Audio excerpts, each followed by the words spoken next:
What's up, guys? My name is KhaoticK, back at you guys with a lit one today. And in this video, we are going to be reviewing 4-FMA, also known as 4-fluoromethamphetamine. This has less to do with methamphetamine, more to do with rolling. I mean, I'm sure you guys have heard of it, so leave it down in the comments if you guys have, what your experiences were, what dosages you took.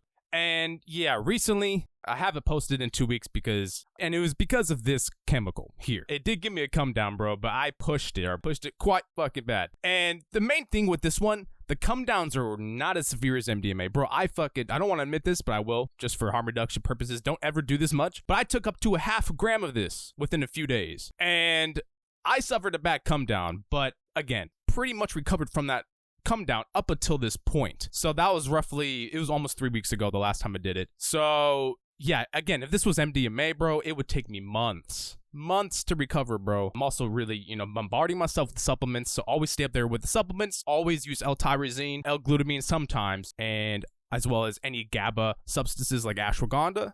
Those are good supplements to replace that feeling for a come down. Also, most importantly, 5-HTP, L-tryptophan, stuff like that does synthesize into serotonin. So, also canna, by the way. Canna is a SRI. It's a natural herb. I don't know if it's an herb, but it is a tree or a shrub plant kind of thing. Canna, like with a K, can actually negate the come down because it does reuptake serotonin into your neurons after the come down. So that, in addition with the other supplement stacks, helps a lot. But if you're combining that with 5-HTP, only take like 50 milligrams of 5-HTP or 75 milligrams of 5-HTP with canna, because canna does an interaction, obviously, so you don't want to have serotonin syndrome. But you combine it with a low dose of 5-HTP, it makes the 5-HTP better absorbed into your neurons, and it makes it active and bioavailable. And who doesn't want that? But anyways, yeah, do not ever repeat what I did. Do not ever take up to a half gram or 500 milligrams of this shit, bro. I could feel that MDMA-like addiction coming back. So, by the way, this shit is pretty addicting. And I'll get into exactly why. Sorry, I went on a little tangent there. But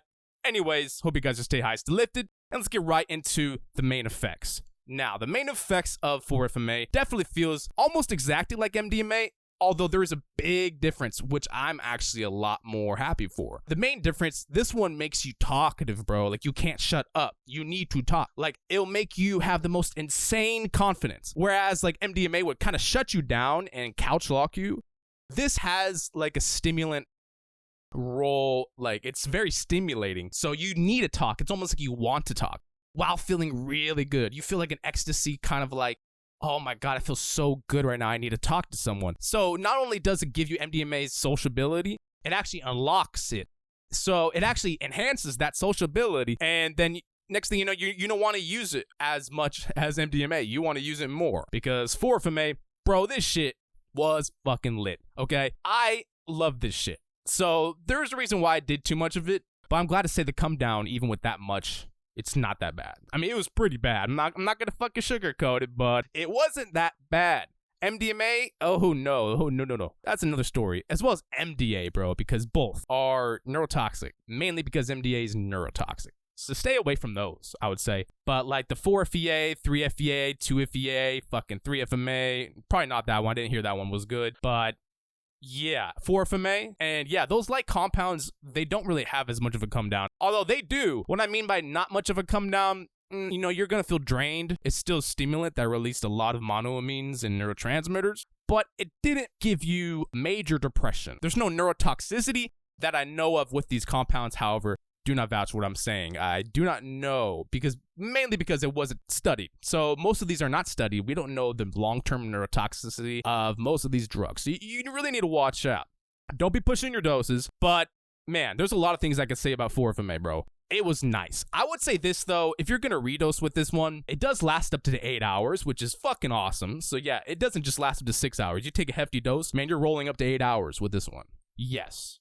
Very, very fun, if you were to ask me. Very, very, very good for a rave drug. It's almost perfect for a rave drug, bro, because it's not going to make you antisocial. It's not going to make you introverted. The high is completely extroverted for sure, which is a very good thing, all right? And it gives you some, like, alcohol-like liquid courage. Yeah, it gives you, like, chemical courage, I guess I'll say, where you just feel so brave, like almost like a methamphetamine kind of like confidence boost, but way better because you feel like you're rolling, and you know what that would feel like if you could combine those two effects. It would be amazing. Anyways, it was fucking crazy. I would say there's more side effects with 4-FMA. Your body heat can get pretty high on this, especially with a higher dose. I would definitely watch out how many doses you're taking, keep track of that. And I would say just 100 milligrams is good for a roll the first time. But if you build a bit of a tolerance, yeah, it wouldn't really matter if you went up another 100 milligrams.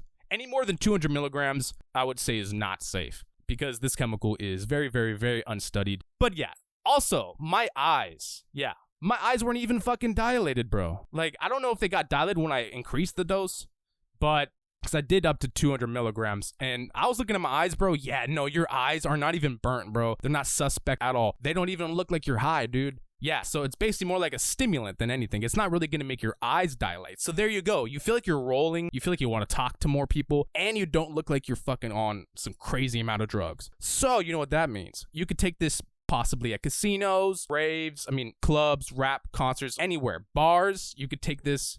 Although that's pretty addicting once you realize how much it actually enhances your social life. Because I have major ADHD, bro, and with that missing serotonin, it's quite hard to be, social with that shit. This one seemed to unlock the inner ability of me. It's really weird to say, but it seemed to bring out the true me. Like, yeah, you know what I mean? Like, it just made you feel exactly normal in a way. Like, I could still feel like I was unnaturally on something, but it made me feel more normal. Like, it made me feel like I really wanted to. It made me feel like a new person socially. Yeah, it's really weird. And I'm sure in lower doses, it could be more of a stim, ADHD-like kind of one. But nah, man, that rolling feeling gets you to talk too.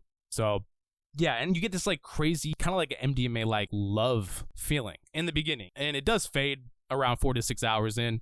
Although the half-life on this one is absurd, bro. Absurd. Meaning it made me stay up 48 hours straight.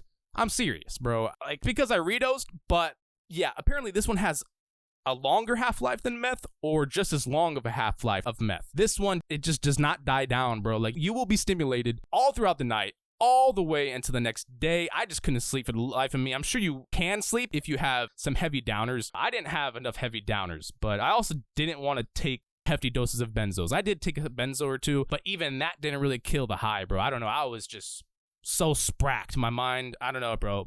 Those amphetamines take quite a while to get out of your system. Probably around 10 hours for every amphetamine and the amphetamine analogs for, half of the drug to get out. So another 10 hours, then another 10 hours. That's why I took until 48 hours. All that, like basically 500 milligrams of it would fucking lasted probably that long in your system. So if you're planning on using this at a rave, be advised, you may not sleep, and I would stick to one dose unless you want to sleep. If you're trying to go hard with it, sure, but again, be prepared. You're going to be up for days and may not be healthy. You may, have to take other drugs to shut down the high at the end of the night. But yeah, this shit will tweak you out. It gives you like a really, really long methamphetamine like half-life come down, if you want to say it like that. And then the crash hits, and that was pretty brutal. But hey, not too bad as MDMA. I really, really am happy that, again, there's no way I'd probably be able to make a video right now, bro. I'd be very depressed up until this point. But, did decide to take a little break from videos there as well,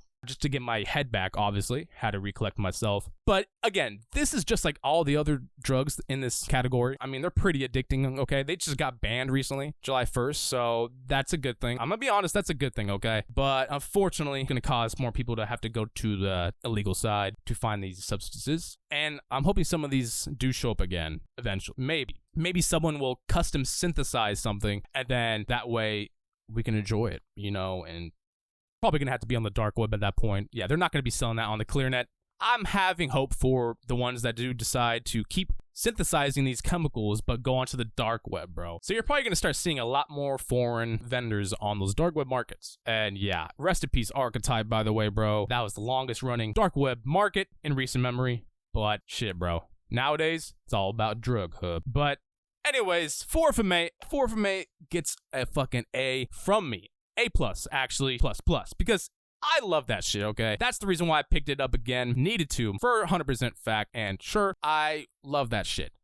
Mainly because, again, it does that confidence boost. It's like MDMA. It's almost like what MDMA wanted to be, although MDMA is way more of an experience. So this one has way less of a headspace, but it's almost like it took MDMA's pro-social effects and got rid of that fucking couch lock sedation. And you can obviously tell that is a better drug for a social setting, like clubs and bars. And yeah, if you feel like you're rolling and you feel like you want to talk to people more and you're like, I feel loving and I just really want to be happy, like, and you could do all of that while being on the drug and not looking like you're on the drug. I'm serious. I looked at my fucking eyes. They were not dilated, bro. So you could get away with it. Fucking awesome. As long as you don't act too drugged out. You may or may not still act drugged out because it's going to be hard not to tell, especially if it's your first time doing it.